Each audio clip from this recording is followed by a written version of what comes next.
Hi, today I'll be re-uploading a video of my old AP Chemistry 7 Equilibrium review in order to add more content, and also because I felt the old video did not have the level of quality which I strived for. So my apologies for that. So let's get started. So 7.1, Introduction to Equilibrium. Chemical and physical changes are reversible. Example, gas and soda. And before we get started with going with the rest of this, I will I'll just show this diagram over here, then I'll create the reaction. So basically you have NO2, two of them, creating N2O4.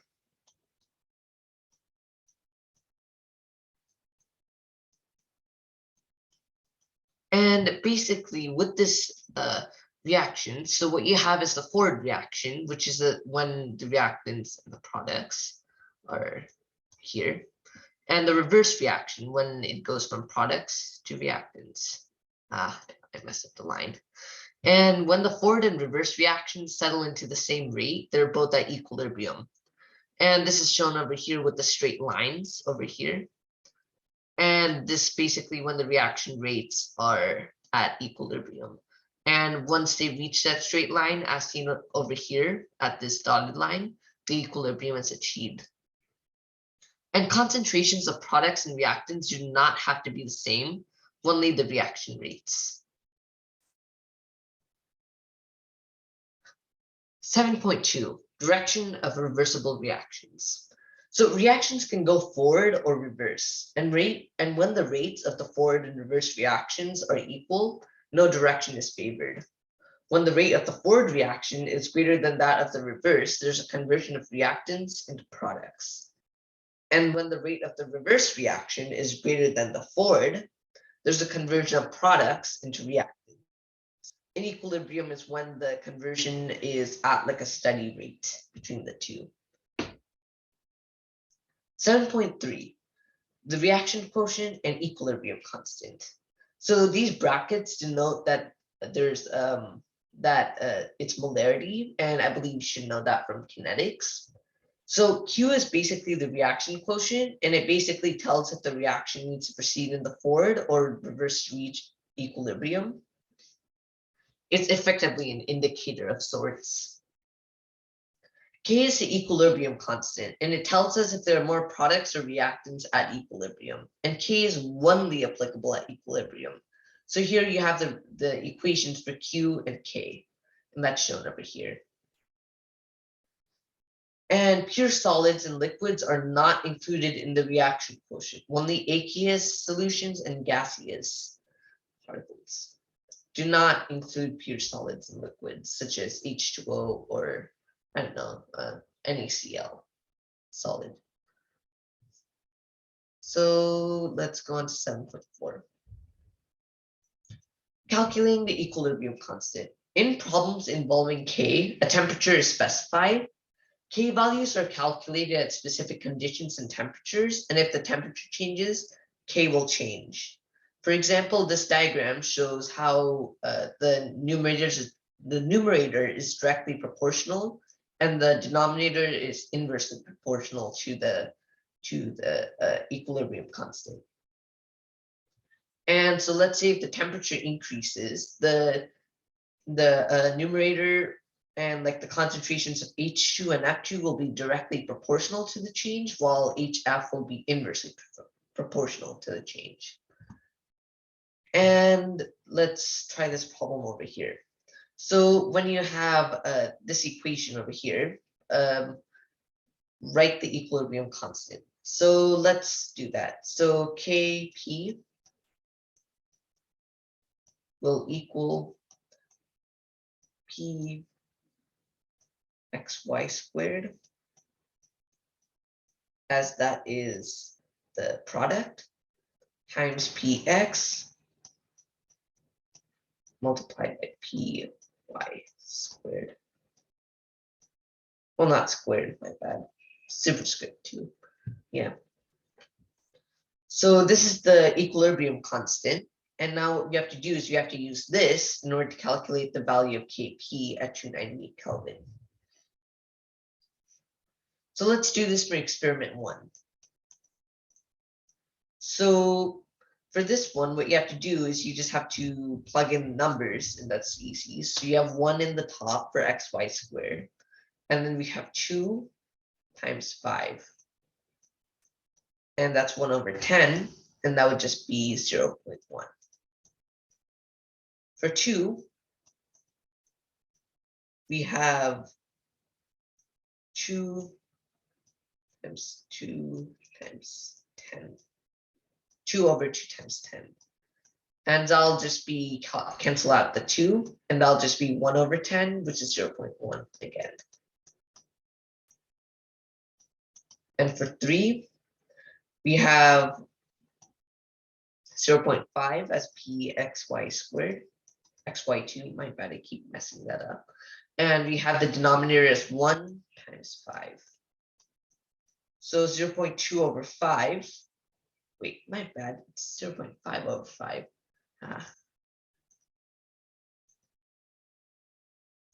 So you have 0.5/5. And that'll just be 1/10, which is 0.1 again. So all 3 of these basically have 0.1 as their equilibrium constants. And so that shows that they all have the same equilibrium constant. So clear all drawings. 7.5. So 7.5 basically talks about the magnitude of the equilibrium constant. And so basically, if products are favored, K will be larger. And if reactants are favored, K will be smaller. And it just goes into more specifics. So if K is greater than 1, the products are favored. And if K is extremely large, the reaction essentially goes to completion. And there are barely any reactants left. If K is less than 1, the reactants are favored.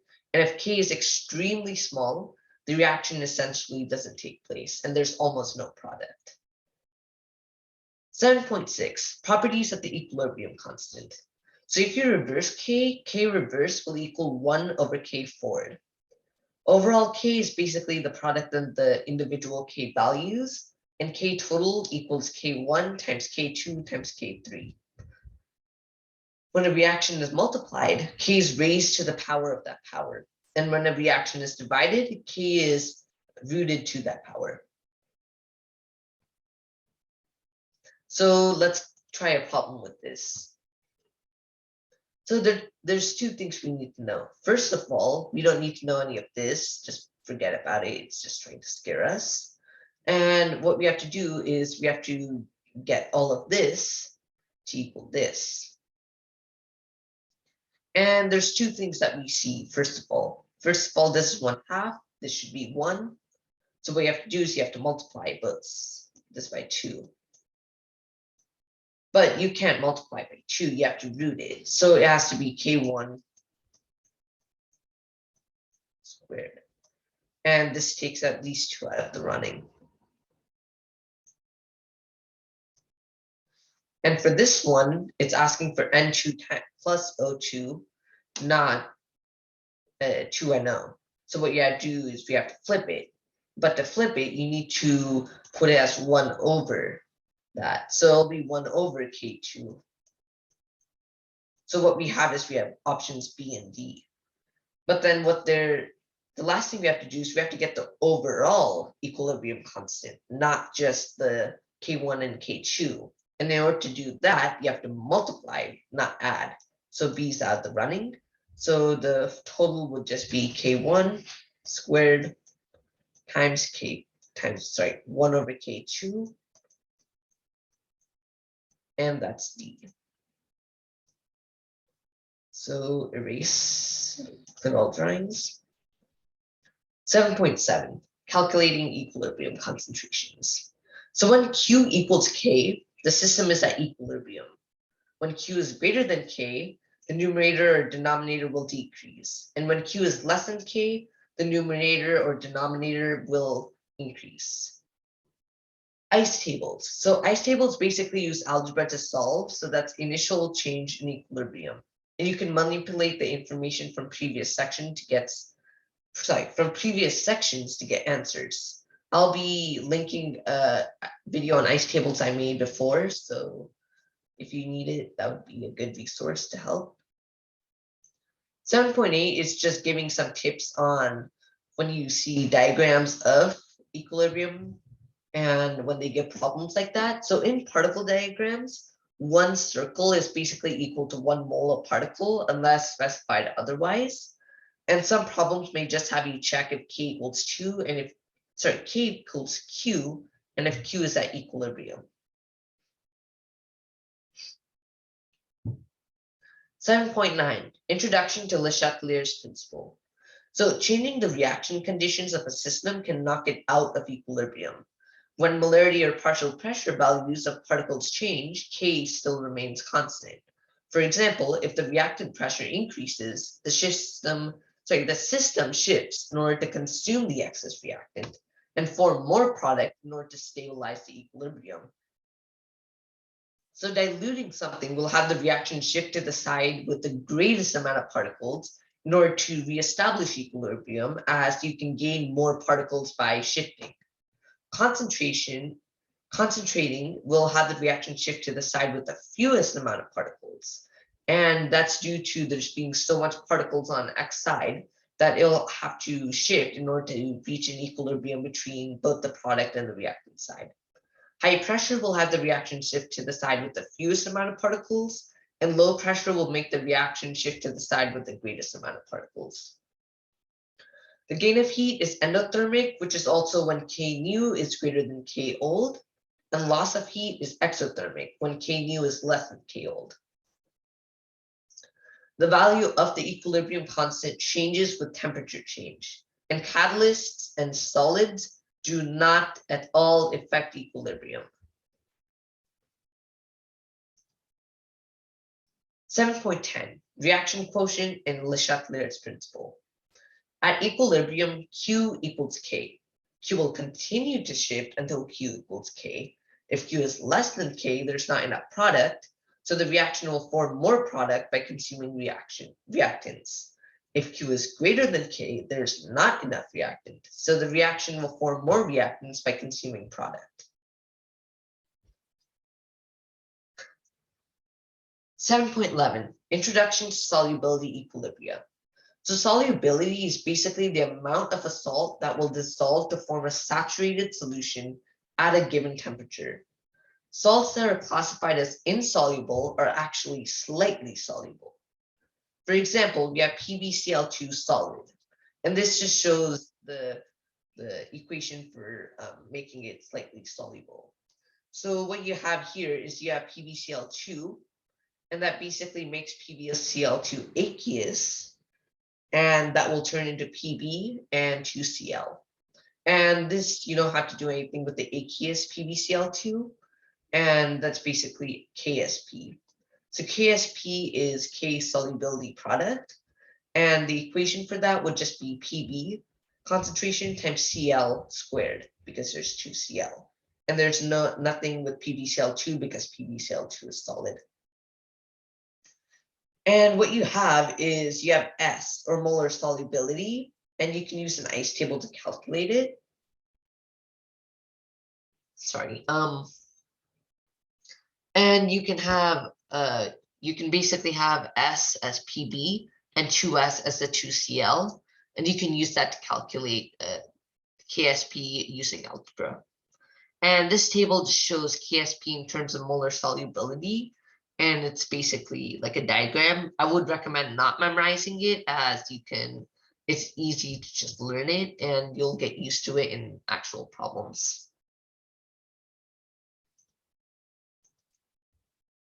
QSP. So calculated from initial ion concentrations is QSP. And if QSP is less than KSP, there's not enough ions and no precipitate forms. If QSP is greater than KSP, there's too many ions and a precipitate forms. So let's try this problem. So a saturated solution of tin 2 hydroxide has a hydroxide ion concentration of 2.2 times 10 to the negative 9th molarity. Calculate the KSP for tin hydroxide 2. So what we have is we have KSP will equal the concentration of Sn, 2 plus,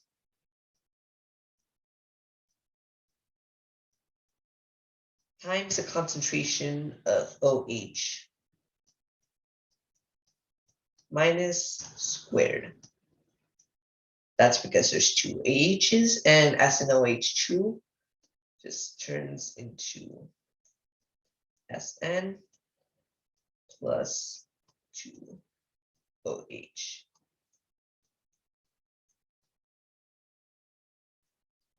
And basically for this, what you have is you have to just use S.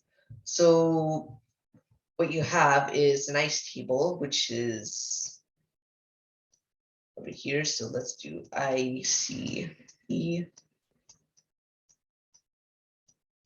And so this is like, I'm not sure we have to write it, but I'll do it just in case. SnOH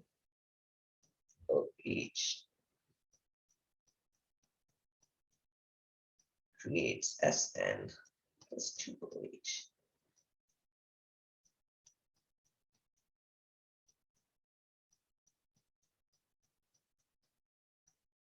And basically what you have over here is there's nothing for SnOH2 as it's a solid. So Sn would just be 0 and 2OH would be 0 at initial. So for change, you'll have to add S. And for OH, you have to add 2S. So at equilibrium, it'll be S and 2S. Now we already have the hydroxide ion concentration, which is 2S equals 2.2 times 10 negative 9. Now we just have to divide both sides by 2. S will equal 1.1 10 to the negative 9. So KSP will equal S times 2S squared.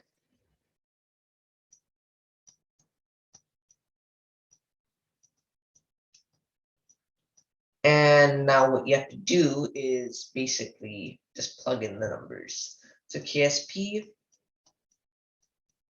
equals 1.1 to the negative 9 times 2.2 times 10 to the negative 9 squared. And that'll just be 5.4 times 10 to the negative 27.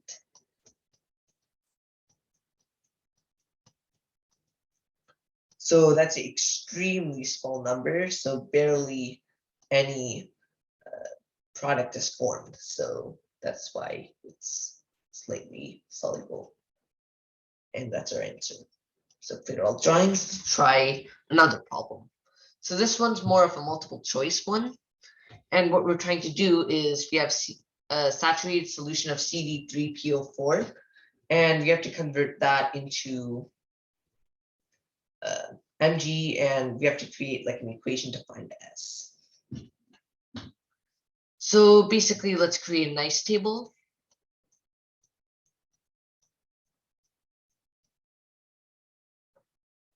Sorry, my bad. And basically, this is solid. Don't have to care about solids. Sorry, solids. And oh, that's a typo. I'm sorry about that. CD. And so basically, what you have is we have 3s plus, and for here we have plus 2s. And so what we'll have is 3s for equilibrium and 2s. And let's also create the equation. So KSP will equal CD 2 plus cubed and PO4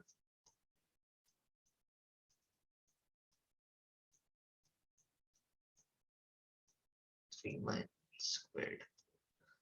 And you just have to plug it in. So it'll be 3s cubed times 2s squared equals KSP. And that'll just be, so 27s cubed times 4s squared.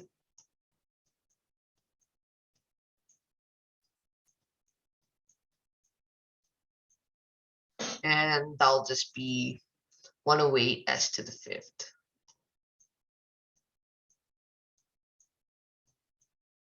equals KSP. Now what you have to do is they're asking us to find s, not this. So you have to divide both sides by 108. So KSP divided by 108.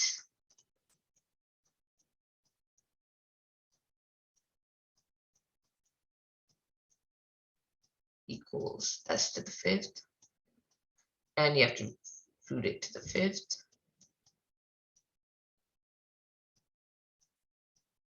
And s will equal this, giving us an answer choice of D.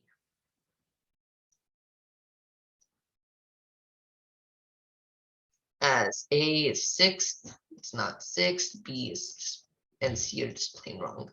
Okay, so clear all drawings. So common ion effect. So in the presence of a common ion, solubility decreases in order to relieve the stress of excess product. And this ends up causing precipitation. I don't have much more on this, as there's the AP video did not give too much information on it. And it's pretty much, most of the problems are basically just like regular solubility problems. So yeah. 7.13, pH and solubility. Same thing with 7.12, not too much information. So some salts are sensitive to pH changes, such as with hydrogen and hydroxide. And this will be in the next unit. So Le Chatelier's principle can basically be applied to predict the effect of these stresses on equilibrium. And that's what we just talked about in 7.9. And 7.14, free energy of the solution. So basically, just like you talks about how this all works with thermodynamics. So H is basically enthalpy, S is entropy, and G is Gibbs free energy. And that you'll learn about in thermodynamics, which I made a video in unit 7 covering it. So I'm not sure if I have to explain it or not. So yeah. So negative H dissolution is basically favorable, and positive S dissolution is favorable. And free energy basically combines both contributions.